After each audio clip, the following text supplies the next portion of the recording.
It is a very big day for San Juan Regional Medical Center.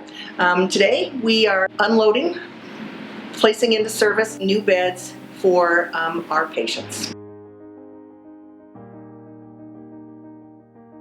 These new beds have state-of-the-art mattresses and in-bed scales, and they have easy mobility. So this advantages the patients for comfort and for safety.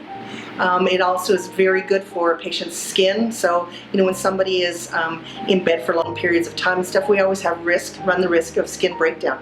And these beds actually help prevent any skin breakdown, particularly in a frail individual and an elderly person. They're easy to move around, and they're actually a little bit wider than the previous mattress or bed platform that we had, and so they're more comfortable for the patient also. So we're very excited to have this opportunity to provide both great care and technology for the staff and for the patients.